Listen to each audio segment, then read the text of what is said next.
오늘 함께 보실 하나님 말씀 요한계시록 18장 1절에서 8절에 있는 말씀까지입니다.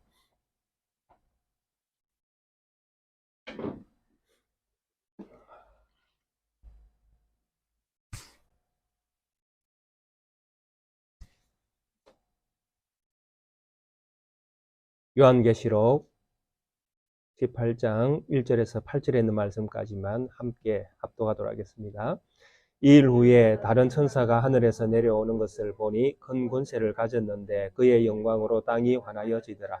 힘찬 음성으로 예체 이르되 무너졌도다 무너졌도다 큰 성 바벨론이여 귀신의 처소와 각종 더러운 영이 모이는 것과 각종 더럽고 가증한 새들이 모이는 곳이 되었도다. 그 음행의 진노의 포도주로 말미암아 만국이 무너졌으며 또 땅의 왕들이 그와 더불어 음행하였으며 땅의 상인들도 그 사치의 세력으로 취부하였도다 하더라.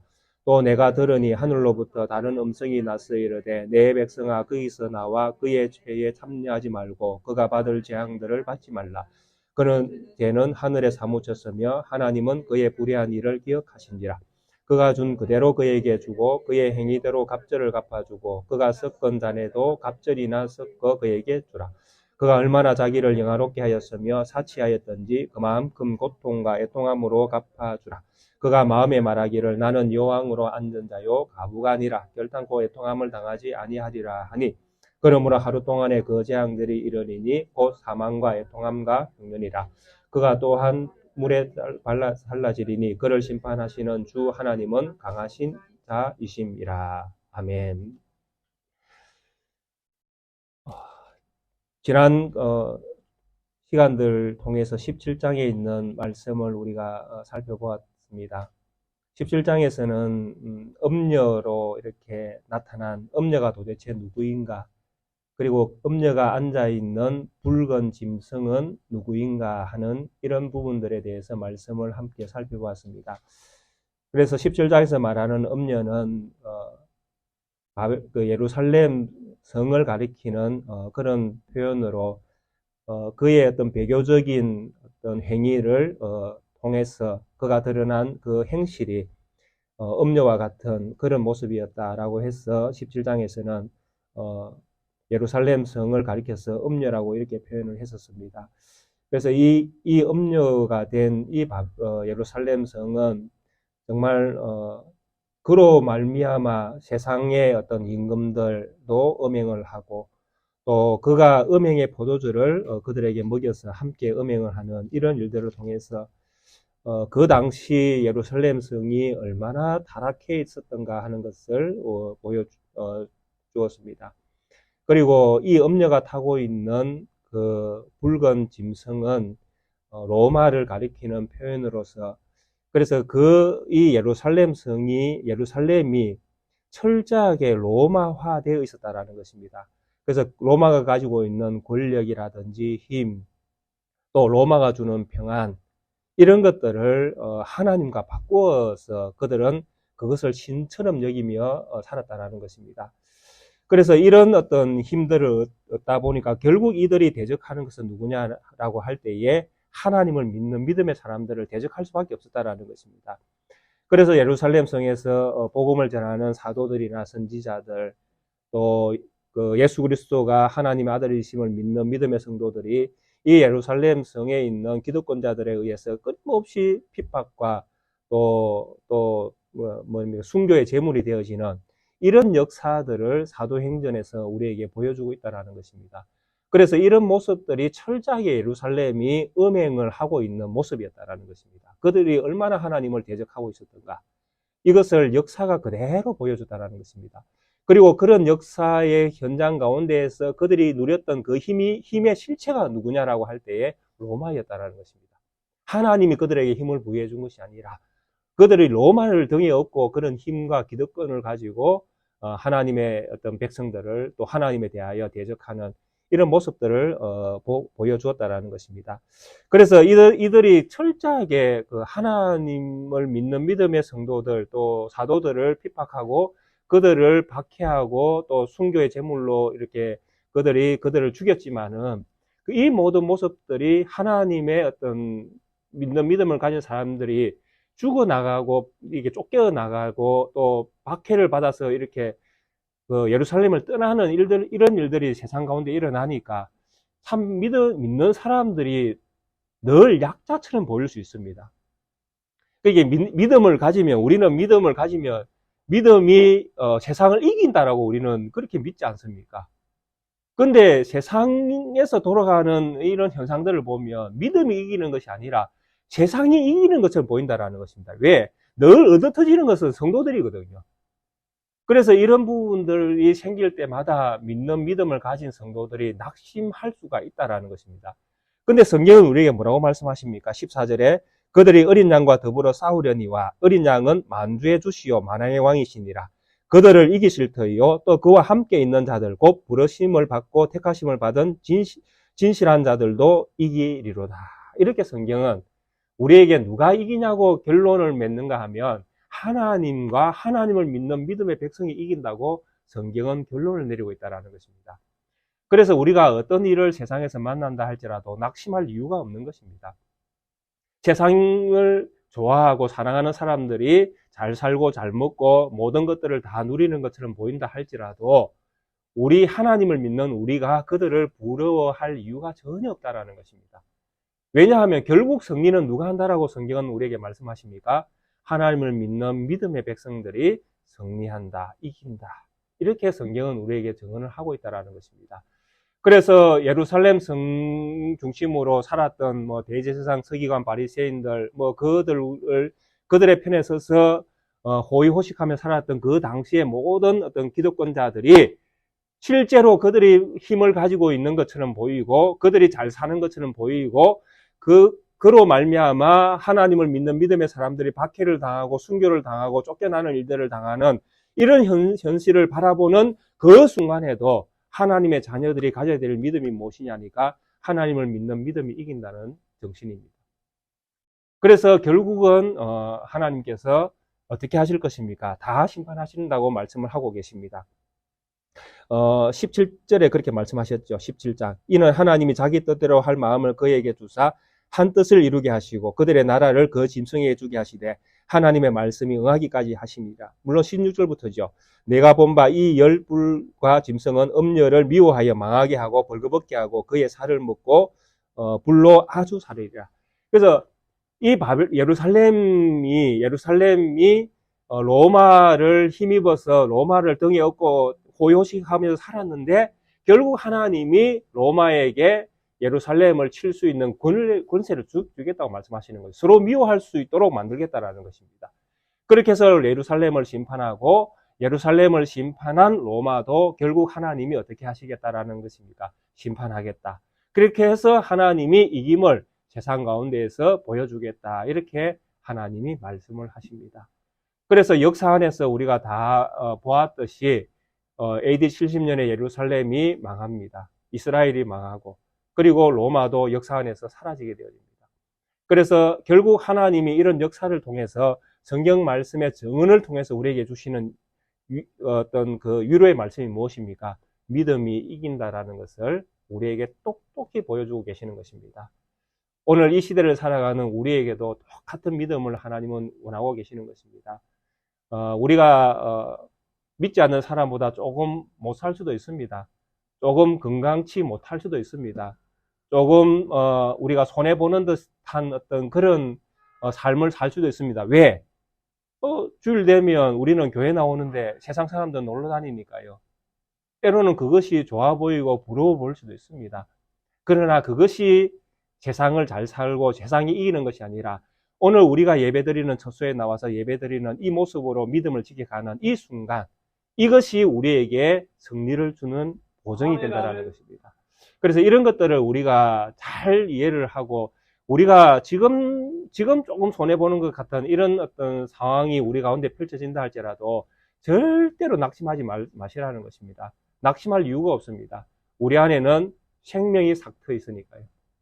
근데 이 생명은 잠시 삭트다가 없어지는 것이 아니라 한번 새겨지면 영원히 우리에게 주어지는 생명이 우리 속에 있다는 것입니다. 그래서 이 생명 가지고 우리는 사는 겁니다. 이렇게 살아갈 때에 우리에게 소망이 있고 기쁨이 있고 감사가 넘칠 수 있고 또 기대할 수 있는 것이죠. 천국에 가는 것을. 세상 사람들은 죽는 것을 두려워할 수밖에 없습니다. 왜냐하니까 그들은 소망이 없잖아요. 죽으면 그 사람들은 소망이 없지 않습니까? 근데 우리에게는 죽는 것이 무엇입니까? 소망을 가져다 주는 것이잖아요. 새로운 세계로 들어가는 길로 우리가 들어서는 순간이니까 얼마나 우리에게 소망이 넘치는 길이 예비되어 있습니까? 그래서 우리에게 소망이 있고 우리에게 감사가 있을 수 있고 우리가 그날을 기대할 수도 있는 것입니다. 세상 사람들은 죽는 것을 두려워하지만 우리는 죽음을 기대할 수도 있다는 것입니다. 심하게 이야기하며. 왜냐하니까 그것이 더 나은 세상으로 들어가는 그런 어떤 그 기회가 되기 때문에 그렇습니다. 그래서 사도 바울이 참 그런 고백을 했지 않습니까? 주님 앞에 가는 것이 더 좋지만은 그래도 그에게 주어진 사명이 있으니까 부를 때까지 여기에 남아 있는 것이잖아요. 그런 소망을 가지고 사도 바울도 살았지 않습니까? 그래서 사도 바울의 삶은 정말 천국 가고 싶은 그런 소망에 가득 찬 삶임을 그의 신앙 고백이 되고 있거든요. 그만큼 천국이 좋은 거예요. 소망이 있는 것입니다. 그래서 우리에게도 똑같은 고백을 할 수 있다는 것입니다. 그래서 우리에게도 소망이 있고 또 죽음 가운데에도 우리가 즐거워할 수 있고 기뻐할 수 있는 것은 우리에게 하나님의 약속의 땅이 우리에게 죽음을 통해서 주어지는 그런 새로운 신세계가 우리에게 열리기 때문에 우리에게 죽음조차도 우리는 기대할 수 있는 것이 되어지는 것입니다. 자, 그리고 이런 어떤 그 17장에 있는 이런 말씀들을 이제 이어져서 18장에서는 또 무엇을 이야기하는가 하면 바로 이 음녀가 도대체 어떤 죄를 지었는가, 그리고 이 죄로 말미암아 그는 결국 어떻게 될 것인가 하는 이런 어떤 조금 더 이렇게 세부적인 어떤 모습들을 18장에서는 보여주고 있습니다. 그래서 18장에서는 음녀가 가지고 있는 죄가 무엇인지를 쫙 드러냅니다. 그리고 죄를 드러내고 나서 죄가 드러났으니까 그 다음에 어떻게 되어집니까? 결과가 무엇이다? 심판이다. 이렇게 18장에서는 이야기합니다. 죄를 덜추어내고 죄가 드러났기 때문에 이제 판결을 내리는 것입니다. 그 판결이 무엇이냐니까 심판이다. 이렇게 18장에서는 이야기를 합니다. 이런 어떤 관점으로 18장을 우리가 함께 살펴보도록 그렇게 하겠습니다. 오늘은 1절부터 8절까지 할 수 있을지 모르겠는데 거기까지 이제 본문을 정해서 그 안에서 한번 살펴보도록 하겠습니다. 18장 1절에 보면 이 일 후에 다른 천사가 하늘에서 내려오는 것을 보니 큰 권세를 가졌는데 그의 영광으로 땅이 환하여지더라. 이렇게 표현합니다. 천사가 내려오는데 어떤 그가 큰 권세를 가졌고 그의 영광으로 땅이 환하여지더라. 이런 표현들은 사실 천사에게는 어울리지 않는 표현입니다. 영광이라는 것도 누구에게 해당되는 표현이냐면 하나님에게 해당되는 표현입니다. 그리고 그런 어떤 권세를 가지고 있는 분이 누구냐라고 할 때 하나님입니다. 그래서 여기에서 나오는 다른 천사라는 이 표현은 제가 볼 때는 천사라고 표현은 되어져 있지만은 하나님과 같은 권세를 가진 예수 그리스도를 대언하는 자로 보여집니다. 그래서 왜 그렇게 봐야 되는가 하면 그가 가지고 있는 어떤 영광, 또 그로 말미암아 땅이 이렇게 환해지는 것, 또 그에게 이미 뭐가 주어져 있습니까? 큰 권세가 주어져 있는 것. 이 큰 권세를 가지고 있다라고 해도 정말 좀 구별된 어떤 그런 분으로 볼 수 있는데 거기다가 앞에 무엇이 붙어 있습니까? 큰 권세라고 붙어 있습니다. 이 큰이라는 이런 단어들은 철저하게 하나님에게 해당되어질 때 더 그것이 분명해지거든요. 그래서 권세 중에 권세를 가졌다라고 할 때에 이런 표현들은 하나님에게나 해당되는 표현으로 보여집니다. 그래서 다른 천사라고 할 때에 물론 천사의 모습으로 왔다 할지라도 그분의 어떤 신분은 신적인 신분으로 이해하는 것이 좋을 것 같다라는 것이 제 생각입니다. 그래서 성경에서는 다른 천사라고 표현을 했지만은 예수 그리스도의 권세를 가진 대언하는 그런 어떤 능력을 가진 자로서 이렇게 나타났다. 이렇게 이해하는 것이 신적인 능력을 가진 그런 분으로 이해하는 것이 어울리는 표현 같습니다. 그리고 그가 가진 그 권세로 말미암아서 또 그 권세를 가지고 나타났는데 그의 영광으로 땅이 환하여지는 것입니다.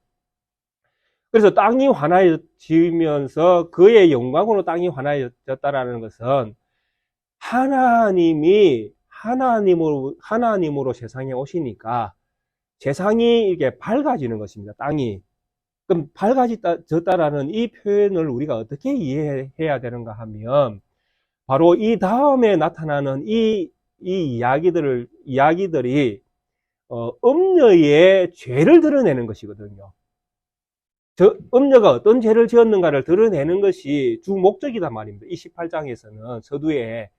그렇다면 하나님이라는 어떤 능력을 가지신 분이 그분의 영광으로 세상에 오면 세상이 환해졌다라는 이 표현은 희망적인 표현을 담고 있지 않다라는 이야기입니다.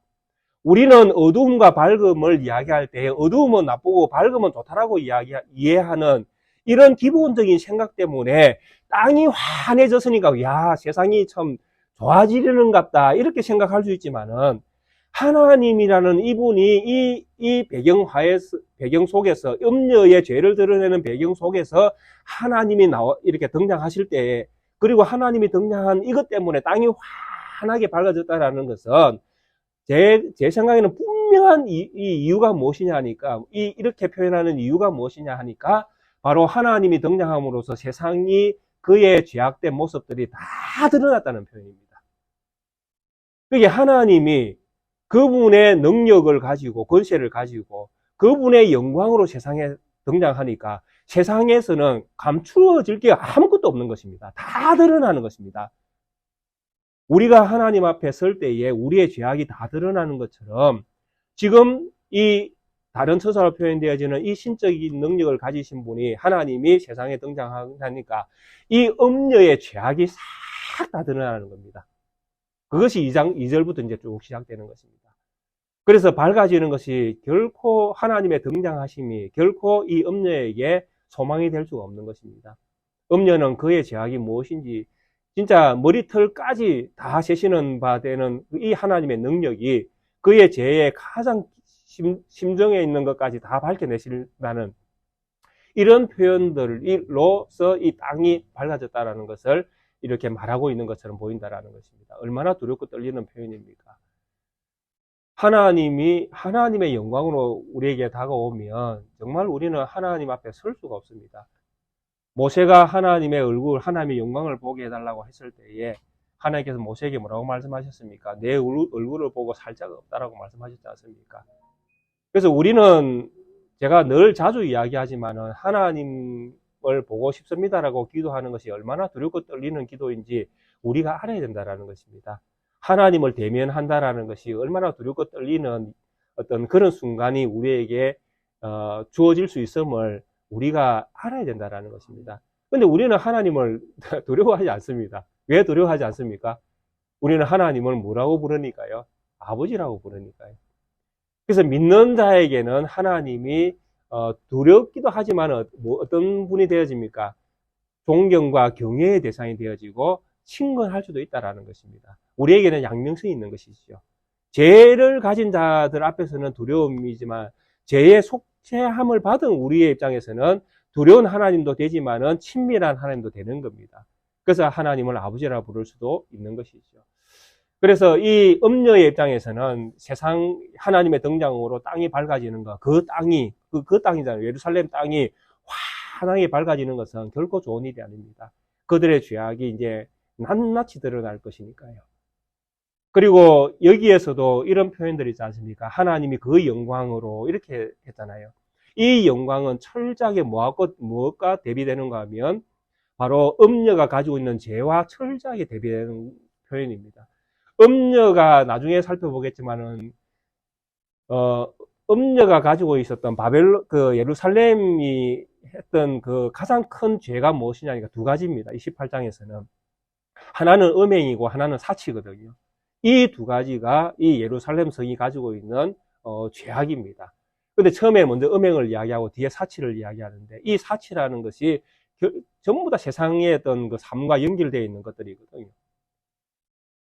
근데 우리 하나님은 세상에 오셨을 때에, 우리 하나님은 누구십니까? 예수 그리스도시잖아요. 그분이 세상에 오셨을 때에 그분이 세상에 오신 목적이 무엇입니까? 세상에서 죽어나가려고 오셨다라는 것입니다. 그 죽음이 무엇을 보여주는 것이었습니까? 하나님의 영광을 보여주는 것이었거든요. 그게 하나님의 영광이라는 것은 세상이 생각하는 영광하고는 반대의 개념일 가능성이 너무나 큽니다. 우리는 하나님의 영광이라고 이야기할 때에 화려한 것들을 생각할 수 있지만은 성경이 말하는 하나님의 영광은 결단코 화려하지 않습니다. 하나님이 하나님으로서 이게 나타나는 거잖아요. 그래서 예수님께서 십자가에 못 박히실 때에 다들 조롱하고 멸시하고 천대하고 침뱉고 뭐 난리를 그러니까 제수처럼 예수님을 취급했지 않습니까? 근데 예수님이 십자가에서 딱 돌아가시는 그 순간에 이 세상에서 어떤 일이 일어났습니까? 땅이 갈라지고 무덤이 열리고 죽은 자가 살아나고 그리고 예수님이 3일 만에 부활하고 이런 일들을 다 세상이 그 당시에 경험을 했지 않습니까? 보았지 않습니까? 이 상황을 본 사람들이 뭐라고 이야기했습니까?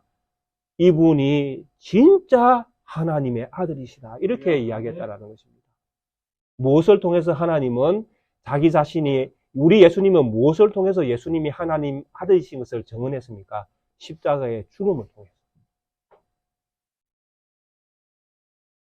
그런데 세상은 이런 죽어나가는 예수님을 하나님의 아들로 안 믿는다라는 것입니다. 무엇을 더 좋아합니까? 십자가에 죽는 예수보다 부활한 예수를 더 좋아한다라는 이야기입니다. 이 이야기를 세상적으로 지금 제가 이야기하는 것입니다. 신앙적으로 이야기하는 것이 아니라 죽는 거, 못 사는 거, 건강치 못하는 거 이런 거는 싫다라는 것입니다. 건강한 거, 돈 많은 거, 권세 있는 거, 부활한 어떤 그런 영광스러운 거 이런 거는 우리가 좋아한다라는 것입니다. 그러나 실제로 하나님의 영광은 어디에 있었습니까? 죽음부터 시작한 것이잖아요. 죽을 때에 땅이 갈라지고 죽은 자가 살아난 것이죠. 그래서 죽음이 이기는 것입니다. 예수님께서 제자들에게 말씀하셨잖아요. 세상에서 살고자 하면 죽을 것이고 세상에서 죽고자 하면 살리라. 이 진리의 말씀은 우리가 붙들어야 되는 것입니다. 그래서 이런 어떤 하나님의 영광스러움으로 말미암아 하나님이 십자가라는 이 영광으로 세상에 오니까 세상에서 죄가 드러나지 않을 수가 없는 것입니다. 왜? 다 예수님은 십자가에 못 박았으니까요. 그들이 죄가 어떻게 안 드러나겠습니까? 그래서 이 죄로 말미암아 이제 예수님의 이 큰 권세로 큰 권세를 가진 하나님의 신적인 능력으로 그의 영광으로 세상에 오니까 세상은 모든 죄악이 다 드러나는 것입니다. 그리고 2절에 힘찬 음성으로 외칩니다. 무너졌도다, 무너졌도다. 큰 성 바벨론이여. 예, 하나님이 세상에 등장하고 그의 어떤 그 영광스러움, 큰 권세를 가지고 세상에 등장하니까 죄가 드러났습니다. 죄가 드러나니까 어떻게 되어집니까? 심판을 이야기할 수밖에 없죠. 무너졌도다, 무너졌도다. 누가 무너졌습니까? 큰 성 바벨론이요. 바벨론이 뭐라고 제가 말씀드렸습니까? 예루살렘 성을 말씀드렸잖아요. 지금 무너진 게 아닙니다. 무너지는 것을 하나님 지금 심판을 말씀을 통해서 바로 선언을 하신 것입니다. 그리고 AD 70년에 폭삭 망하게 되어지죠. 지금 당장 무너지는 건 아니지만은 하나님이 볼 때에는 무너진 것입니다. 왜? 하나님의 날에서는 하루가 천년 같고 천년이 하루 같으니까 지금 이때에 선언한 이것이 곧 성취되는 말씀과 똑같은 능력이기 때문에 하나님의 입으로 나온 이 모든 말씀은 그대로 성취가 되는 것입니다. 그래서 우리가 믿으면 구원받는다는 이 말씀도 지금 우리가 믿으니까 나중에 구원을 받을까? 아니죠. 하나님을 믿는 믿음이 구원을 받는다라고 하나님이 말씀하신 이 말씀이 내 속에 있으면 이것이 구원에 이르도록 우리를 이끌어 간다라는 것입니다. 완성시켜낸다라는 것입니다. 미래에 이루어지는 것이 아니라 지금 이루어졌다라고 선언할 수 있다라는 것입니다. 그래서 죄가 드러나니까 힘찬 음성으로 외쳐서 선언했습니다. 무너졌도다, 무너졌다. 큰 성 바벨론이여. 왜 무너질 수밖에 없습니까? 귀신의 처소와 각종 더러운 영이 모이는 곳과 각종 더러운 가증한 새들이 모이는 곳이 되었도다. 바벨론으로 표현되어 있는 이 큰 성 예루살렘이 무엇으로 모여 있습니까? 귀신의 처소, 각종 더러운 영, 또 각종 더럽고 가증한 새들이 모이는 곳이 되었다. 이렇게 이야기합니다.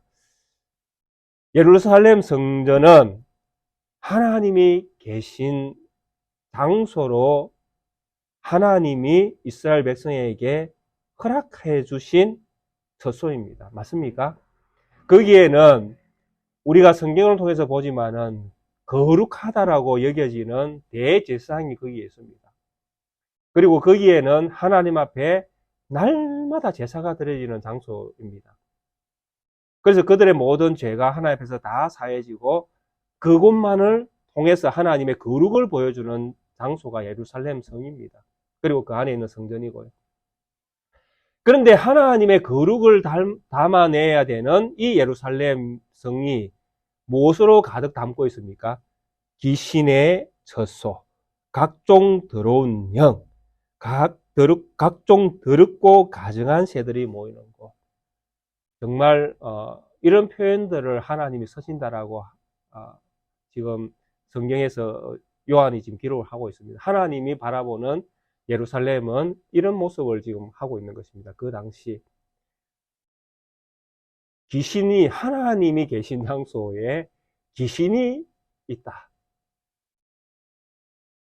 이해가 안 될 가능성도 있습니다.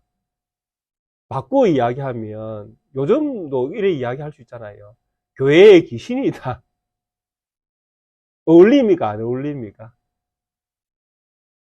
안 어울리잖아요. 근데 교회에 귀신이 있을 수 있을까요? 없을까요? 있다라는 이야기가 될 가능성이 생깁니다. 이런 말씀들을 보면. 참 아이러니한 이야기입니다. 어떻게 하나님의 교회에 귀신이 있을 수 있는가? 하나님의 성전에 어떻게 귀신이 있을 수 있는가? 귀신의 영, 귀신의 젖소, 귀신의 젖소라는 것은 아예 귀신이 자기 집이라고 생각하고 있는 것이잖아요. 여기는 내 집이다. 예루살렘 성이 귀신이 생각할 때에 여기는 내 집이라고 생각하는 거예요. 하나님을 딱 밀어내고 여기는 내 집이다. 그리고 그 집에 자기 주인은 있으니까 각종 더러운 영들이 다 모이는 거예요. 그 수하에 있는 영들 있잖아요. 귀신이 부리는 모든 잡다한 영들, 마귀가 부리는 영들 있잖아요. 그거 싹 다 끌고 와가지고 다 그 안에 다 넣고. 그리고 새들, 이 새들도 참 뭘 이야기하는지는 모르지만은 이 하나님, 새, 뭐 짐승, 사람, 하나님께서 만든 모든 창조물은 하나님을 보여주는 어떤 그런 그 상징들이 있지 않습니까? 근데 이런 것들이 전부 다 타락한 어떤 예루살렘 성을 보여주는 이런 모습들로 다 바뀌어져 있는 것입니다. 그 예수님께서 비유로 말씀하셨던 것 중에 하나 그런 거 있지 않습니까? 새에 대한 비유. 혹시 기억나시는가 모르겠습니다. 마태복음 13장에 보면 농부가 씨를 뿌리잖아요. 씨를 뿌렸을 때에 뭐 돌밭에 뿌리기도 하고 가시떨기에 떨어지기도 하고 그는 또 좋은 밭에 뿌려지는 씨도 있지 않습니까? 그때에 돌밭 이런 데 떨어졌던 씨를 물고 가는 주체가 누구였습니까? 새였잖아요. 새. 새가 씨를 탁 물고 가버렸잖아요. 그렇게 해서 열매를 맺지 못하게 했던. 그래서 아마 여기서도 새를 이렇게 등장시켰는지 모르겠습니다. 그래서 영적인 이런 부분들을 이야기하고 있으니까요. 영적인 부분들. 그래서 예루살렘 중심으로 살아가고 있는 이 하나님, 그러니까 메시아를 기다리는 이스라엘 백성들의 모든 삶이 영적으로 철저하게 하나님을 떠났다라는 표현들을 지금 보여주고 있잖아요. 그들 속에는 메시아에 대한 어떤 그 기대치가 전혀 없습니다. 왜 기대치가 전혀 없습니까? 음녀가 이미 누구를 타고 있습니까? 로마를 타고 있으니까요. 로마를 딱 타고 있었지 않습니까? 그러니까 그들에게는 하나님을 기대하고 하나님을 기다리고 메시아를 기다리는 이런 사상, 정신이 전혀 없습니다. 있을 수가 없습니다. 있다라면 그들이 로마를 타고 있지 않겠죠. 참 안타까운 어떤 그런 모습들을 이 음녀 바벨론, 참 음녀로 표현되어 있는 이 예루살렘이 얼마나 무너졌는가를 1절과 2절이 분명하게 말씀을 해주고 있습니다. 그리고 이들이 이런 것 때문에 결국 그들의 어떤 이렇게 모이는 곳이 된 이런 그 귀신의 처소가 된 이유가 무엇인지를 3절에서 이렇게 설명을 합니다. 그 음행의 진노의 포도주로 말미암아 만국이 무너졌기 때문이고, 또 땅의 왕들이 그와 더불어 음행하였기 때문이고, 또 땅의 상인들도 그 사치의 세력으로 치부하였기 때문이다. 3절에서 처음에 시작될 때 왜냐하면 이런 이제 이유를 설명어가 붙어 있거든요. 원문에 보면. 그래서 왜냐하면 그 음행의 진노의 포도주로 말미암아 만국이 무너졌기 때문이고, 또 땅의 왕들이 그와 더불어 음행하였기 때문이고, 또 땅의 임금들도 그 사치의 세력으로 치부하였기 때문이다. 이렇게 이유가 설명이 되어집니다. 그래서 이 바벨론으로 이게 표현되고 있는 이 예루살렘이 그 음행의 진노의 포도주로 말미암아서 만국을 무너뜨리는 것입니다. 그러니까 자기만 무너뜨리는 것이 아니라 자기가 먹는 이 음행의 포도주를 만국에도 같이 먹이는 것입니다. 왜? 그가 로마를 등에 업고 있으니까요. 그만큼 힘이 있는 거예요. 그리고 또 땅의 왕들이 그와 더불어 또 음행을 같이 하고요. 음행의 어떤 주체가 예루살렘이면서 그와 더불어 음행을 하는 또 나라들이 왕들이고 또 만국이고 또 만국의 왕들이 또 그 음행에 또 동참을 시키는 것입니다. 그리고 땅의 상인들도 그 사치의 세력으로 지배하고, 예루살렘이 상인들의 사치할 수 있는 힘까지 부여하는 것입니다. 이게 무슨 말이냐 하니까, 예루살렘 성이 사치품을 완전히 소비하는 소비 도시가 엄청나게 크게 형성되어 버렸다라는 이야기입니다. 그래서 만국에서 모아오는 이 상인들의 어떤 소비되어지는 이 사치품들이 예루살렘 안에서 다 사고 팔고 다 했다라는 이야기입니다. 그러니까 대제사장들도 뭐 좋은 귀걸이, 목걸이, 반지, 좋다라는 것들은 다 나중에 이 뒤쪽에 보면 사치품들이 29종류가 다 열거되어집니다. 심지어 고신의 송영목 교수님은 120가지가 넘는 어떤 그런 사치품이 예루살렘에서 통용되었다라고 그렇게 설명까지 하십니다. 그러니까 사치품이 이 예루살렘 성 안에서 엄청나게 통용이 된 것입니다. 그 모든 힘을 누가 줬다라는 이야기입니다. 예루살렘이 줬다라는 이야기입니다. 누가에게? 상인들에게. 그들이 모아올 수 있도록. 그만큼 이 예루살렘 성은 사치품을 즐겼다라는 이야기입니다. 그러니까 이 두 가지 이야기를 지금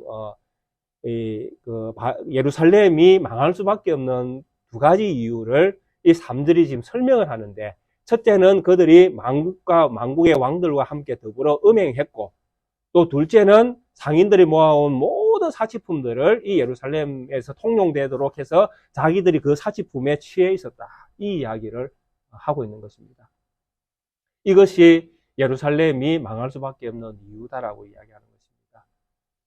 자, 율법에서는 음행을 하면 어떻게 하라고 명령을 내리고 있습니까? 돌로 쳐 죽이라고 그렇게 이야기를 합니다. 그러면 문제는 음행을 했다라는 이 이유가 예루살렘에게 이야기할 수 있는 이스라엘 또 예루살렘 이 성을 향하여 너희가 음행을 했다라고 이야기할 수 있는 근거가 있을까요? 근거가 있어야 되잖아요. 그냥 너희가 음행을 했다 이렇게 이야기하면 안 되잖아요. 음행을 했다면 증거가 있어야 되잖아요. 무엇이 음행이냐? 내가 도대체 무엇이 음행이냐? 내가 왜 음행이라고 이야기할 수 있느냐? 근거가 있어야 되잖아요. 그 근거는 성경이 우리에게 주고 있습니다. 성경에서 이 음행이라는 것은 부부 관계에서 이야기하는 거잖아요. 그래서 부부 관계에서 한쪽이 다른 어떤 부부 외에 다른 어떤 남자나 여자를 만나게 되어질 때에 그것을 음행이라는 단어를 통해서 이제 우리가 표현을 하게 되어지는데, 이 표현을 하기 위해서 이스라엘의 위치를 우리가 생각해 볼 수 있다는 것입니다. 이스라엘은 누구입니까? 예, 하나님의 신부로서 하나님은 말씀을 하시는 것입니다. 그래서 하나님과 이스라엘은 결혼을 했다라는 이야기입니다. 그렇게 해서 하나님이 신랑이고 이스라엘이 신부의 관계로 맺어졌는데, 이 이스라엘이 신랑을 버리고 다른 데 갔다. 이 이야기를 지금 음행이라는 단어를 쓸 수 있는 것입니다. 그러면 이스라엘이 언제 하나님과 결혼을 했습니까? 언제 이스라엘이 하나님과 결혼했죠? 예, 출애굽기 20장에서부터 이제 그 결혼 이야기가 나오지 않습니까? 출애굽기 20장에서부터 보면 가장 먼저 그 십계명을 이야기하지 않습니까? 십계명에 기록되어 있는 말씀과 그 다음에 율법, 법도 20장부터 23장까지 나오는 그 모든 말씀들이 무엇이냐 하면 바로 서약서입니다. 서약, 결혼 서약문. 이스라엘과 하나님이 결혼을 한다. 그래서 그 십계명의 제1계명이 무엇입니까? 나 외에 다른 신을 너에게 두지 마라. 부부관계에서 이야기하는 거잖아요. 맞습니까? 예. 그래서 이 말씀을 통해서 하나님이 이스라엘과 뭘 맺고 계시는 겁니까? 결혼을 하는 겁니다. 그리고 이 계명과 율법과 법도가 선포되고 나서 이스라엘 백성과 하나님이 이 서약에다가 이제 확정을 하는 것이죠. 우리 그렇게 하겠다. 우리 결혼 여기에 내가 동의하겠다. 그렇게 해서 한 게 무엇입니까? 짐승을 잡아서 피를 양풍에 부어서 백성에게 붓는 장면이 나오지 않습니까? 그게 24장에 나오잖아요. 그렇게 해서 서로 동의하고, 동의를 했으니까 이제 서약을 가진 이 서약을 한 결혼 관계가 증명이 돼야 되잖아요. 너와 우리는 결혼을 했다. 그래서 그 증명으로 보여주는 문서가 무엇입니까? 십계명의 두 돌판. 그것이 모세를 통해서 두 돌판을 24장에 이제 하나님께서 기록해서 이제 주시잖아요. 그리고 나서 이제 결혼을 했으니까 어떻게 해야 됩니까? 이제 같이 살아야 되잖아요. 맞습니까? 같이 살기 위해서는 무엇이 필요합니까? 집이 필요합니다. 그래서 뭘 짓기 시작합니까? 성막을 바로 짓기 시작합니다. 하나님이 이 성막 안에 들어오시고 이스라엘 백성이 하나님과 함께 성막 중심으로 동거를 위해서 성막을 이렇게 짓게 하십니다. 그렇게 해서 이게 하나님께서 이 출애굽기 20장부터 보면 이스라엘 백성과 이런 친밀한 관계를 맺기 위해서 이스라엘 백성들을 준비시키고 또 결혼 관계에 들어오게 하고 하나님이 그들 가운데 그들과 함께 지낼 장소를 만들게 해서 철저하게 하나님과 이스라엘 백성이 하나의 어떤 관계를, 한 몸으로의 관계를 이렇게 맺도록 그렇게 말씀을 쭉 이어서 해주십니다. 그런데 여기까지 하나님이 진행을 했는데 집을 짓고 나서 집을 짓도록 명령이 딱 떨어진 다음에 이스라엘 백성이 뭐 합니까? 바로 음행을 합니다. 그게 32장에 나오는 금송아지 사건 아닙니까? 그래서 이 음행이라는 이 죄에 대한 바벨론으로 표현되고 있는 이 예루살렘에 대한 죄, 이 음행의 이 문제는 이스라엘 백성이 하나님과 처음 결혼 관계를 맺는 그때부터 등장한 그 죄의 항목입니다. 결혼해서 시작도 하기 전에 벌써 음행부터 먼저 시작을 합니다. 그러니까 신혼관계에 들어가서 집이 이제 지어져서 함께 살아는 봐야 될 거 아닙니까? 근데 살기도 전에 뭐부터 먼저 짓습니까? 죄부터 먼저 짓습니다. 그래서 두 돌판을 깨져버리고 다시 돌판을 새기고 그리고 나서 뒤에 이제 그 지혜 있는 자들을 뽑아서 성막이 이제 제조가 되지 않습니까? 그러니까 참 이 음행이라는 이 부분은 정말 이스라엘 역사에서 떠날 수 없는 어떤 그런 어떤 단어 또 죄의 어떤 하나의 어떤 그 문제가 되어지는 것입니다. 철저하게. 그래서 하나님과 이스라엘 백성이 이제 결혼을 했으니까 여행을 떠나야 되잖아요. 신혼여행을 떠나야 되잖아요. 그 신혼여행을 떠나는 장소가 어디입니까? 광야였답니다. 광야, 미룰여행. 광야로 이제 신혼여행을 갔는데 신혼여행에서 이스라엘 백성이 뭐 합니까? 또 음행합니다. 민수기 25장에 가면 모압 여자들과 또 음행을 시작하잖아요. 그러니까 이스라엘 역사 안에서 이 음행의 이 문제는 떠난 적이 없습니다. 역사 안에서 끊임없이 반복되어집니다. 그렇게 해서 이 구약을 쭉 읽어보시면, 네, 이스라엘 백성이 음행한 것 때문에 쫓겨나서 뭐 아수르로 발려가고, 바벨론으로 발려가고, 애굽에 간 것도 마찬가지고요. 전부 다 이스라엘 백성이 이런 어떤 악순환이 연결된단 말입니다. 그리고 신약에 오니까 사도행전은 더하죠. 사도행전은 어떻습니까? 제가 이미 설명해 왔듯이 하나님의 사도들이 성령을 받아서 성령으로 예수 그리스도를 증언할 때에 얼마나 철저하게 예루살렘 성에 있는 그 기득권자들이 철저하게 예수의 이름으로 어떤 말도 하지 마라.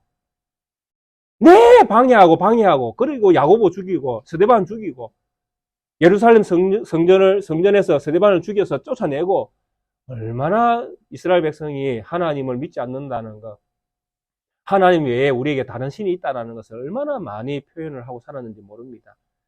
이러니까 이들의 음행이 어떻게 하나님이 등장하면서 그 땅을 밝혀서 그들의 수치스러운 것을 왜 드러내지 않겠습니까? 드러날 수밖에 없잖아요.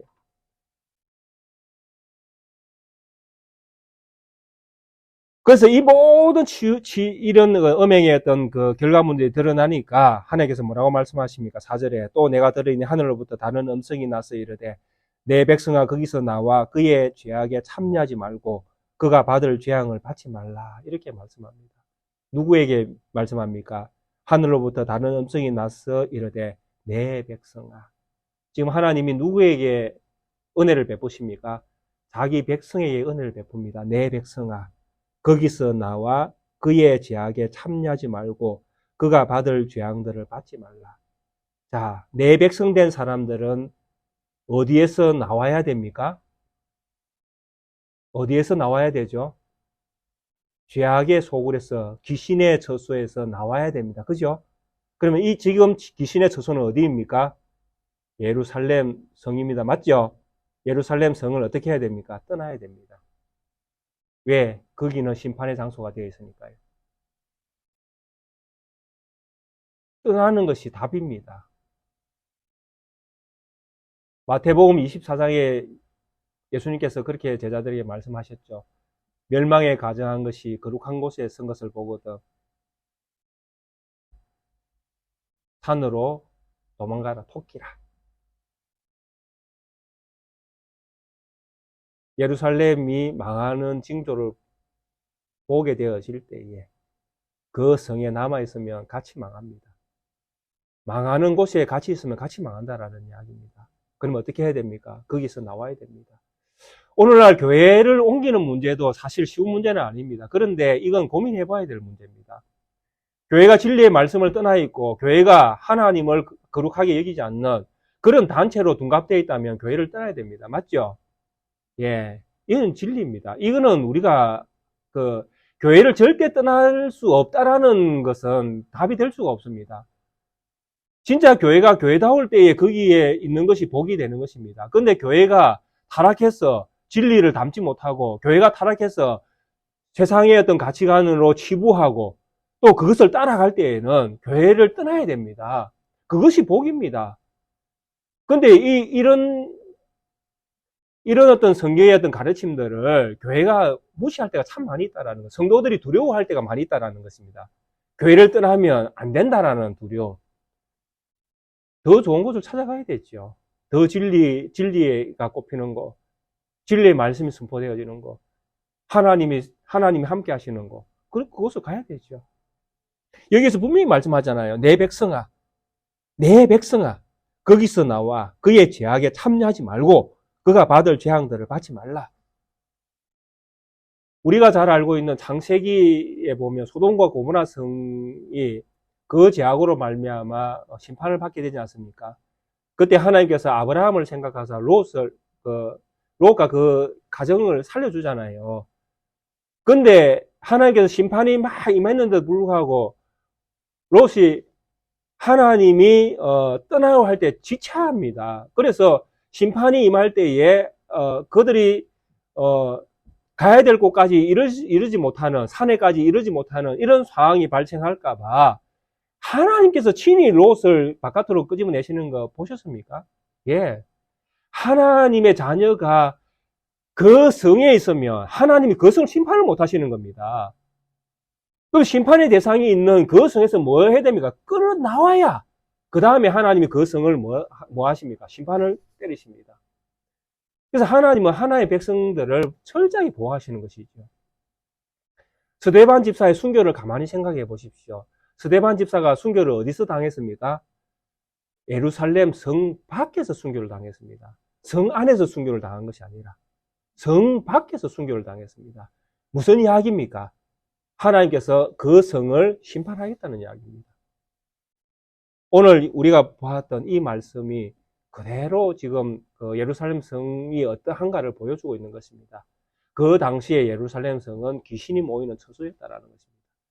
그래서 하나님의 백성을 그 성이 담아낼 수 없는 것입니다. 쫓아내야 되죠. 쫓아내야 자기들만의 소굴이 되어지고 하나님의 심판이 그 성에 던져지게 되어지는 것입니다. 그러니까 성경 한 구절 한 구절이 우리가 쉽게 읽어낼 성경이 없다라는 이야기입니다. 왜 그렇게 하나님이 성 밖에서 고난을 당하게 하셨는가? 우리가 보아야 되는 것이죠. 히브리서 기자도 우리에게 그런 이야기합니다. 예수님께서 성 밖에서 고난을 당한 것처럼 우리도 나가자, 성 바깥으로 나가자, 이렇게 외치잖아요. 왜? 아는 심판의 장소이니까요. 그래서 이런 어떤 오늘 이 18장 서두에서는 이런 모습들을 우리에게 보여주고 있습니다. 바벨론화된 이 예루살렘 성, 음녀로 표현되고 있는 이 예루살렘 성, 이들의 죄악이 하나님이 다 덜추내신다라는 것. 그리고 하나님이 덜추내시는 이 죄악의 원인은 누구에게 있습니까? 바벨론화된 예루살렘에 있다는 것. 왜? 그들이 하나님을 떠났고 그들이 세상의 것으로 사치를 누렸다라는 것입니다. 그리고 그들만 음행하는 것이 아니라 만국 만왕까지 다 음행에 동참하도록 그들이 부추겼다는 것. 그리고 그들의 사치는 세상의 모든 상인들이 사치하도록 사치품을 예루살렘에 공급하도록까지 만드는 힘이 예루살렘에 있었다라는 것. 그만큼 예루살렘은 사치품을 좋아했다라는 것. 철저히 하나님 대신 사치품, 하나님 대신 다른 신, 이것을 그들이 사랑했다라는 것. 정말 하나님 경외와 하나님을 두려워하는 마음으로 하나님을 섬기는 것, 하나님의 자비와 긍휼을 정말 믿음의 어떤 모습으로 생명처럼 여기는 이런 모습을 가지고 예루살렘이 살아낸 것이 아니라 그들은 로마라는 큰 힘을 등에 업고 그들이 누리는 모든 사치품을 자기의 것으로 여기며 자기가 곧 왕인 것처럼 그렇게 군림하면서 그들은 그 시대를 지났다라는 것입니다. 이것이 예루살렘 성이 망할 수밖에 없는 이유다라고 이야기합니다. 오늘 우리 교회는 어떤 교회입니까? 오늘 한국 교회는 어떤 모습을 가지고 있습니까? 우리 개인에게는 또 어떤 믿음을 또 하나님은 우리에게 원하고 계십니까? 오늘 우리에게 주신 이 말씀, 음행과 사치가 얼마나 무서운 적으로 우리의 삶에 들어올 수 있는가 하는 것들을 생각하면서 정말 우리에게 주신 믿음의 정절, 진리와 또 하나님을 경외하는 마음으로 사랑을 베푸는 이런 어떤 낮은 쪽으로 우리가 물이 흘러갈 수 있는 이런 믿음의 정신, 십자가의 정신이 곧 하나님을 믿는 믿음의 정신인 것으로 우리가 믿을 때에 우리에게 소망이 있다는 것입니다. 이것을 기억하는 또 이것을 기억하도록 오늘 말씀은 우리에게 주어지고 있습니다. 이 말씀으로 도전받으시고 한동안 우리가 진리 안에서 또 믿음의 삶을 살아내시는 우리 모든 성도님들 되시기를 주의 이름으로 축원드리겠습니다. 함께 찬송가 331장 찬양 드리시겠습니다.